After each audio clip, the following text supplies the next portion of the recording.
बंधुगण नमस्कार। आपण देखुवे जे बरगढ़ जिले में गोटे बहुत बड़ डिमांड टे थिला जिते निर्वाचन होता पद्मपुर बाय इलेक्शन हो कि विजयपुर बाय इलेक्शन मान हो तो से गोटे प्रमुख प्रसंग जेनटा डिमांड होता जे बरगढ़ रु आपणकर नुआपड़ा जे रेलपथ के नहीं समस्ते गोटे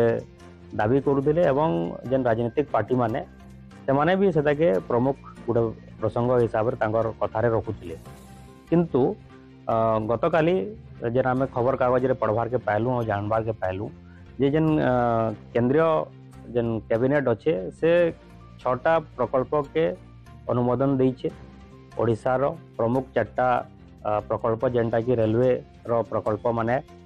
एवं सेथिरे आम देखबार के पाउछु जे आमर बरगढ़ जिला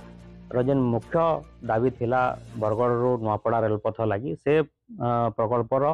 कैंसी प्रकार चिन्ह बन्न नायन कैंसी प्रकार अनुमोदन नायन किंबा किसी देखबार के ना मिलला। तो इथुरु आमको बरगढ़वासी हिसाब रे आमे समस्ते बहुत माने दुखित हेलु जे बहुत आशा थिला आउ गला 28 तारीख रे आमर जे सांसद अच्छन प्रदीप पुरोहित से भी जाइकिना भेटी थिले आपणकर केंद्र मंत्री रेलवे मिनिस्टर को अश्विनी वैष्णव को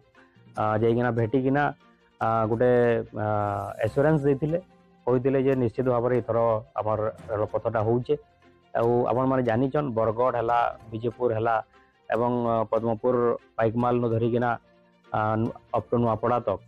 जेन लोक मैंने से बाटू रास्तार जीवे एवं समस्ते लगे आशा बांधी थे जे निश्चित भाव में इथर हवा बोलिकी किंतु बारंबार आपण मैंने देखुवे भारतीय जनता पार्टी तांकर पूरा इतिहास रही आसीजे एमतीक लोक मान को माने ठकिकिना भोट नेसन आपण माने से 15 लाख टंका प्रत्येक व्यक्ति को देवार कथा हो कि प्रत्येक वर्ष 2 कोटी रोजगार कथा हो कि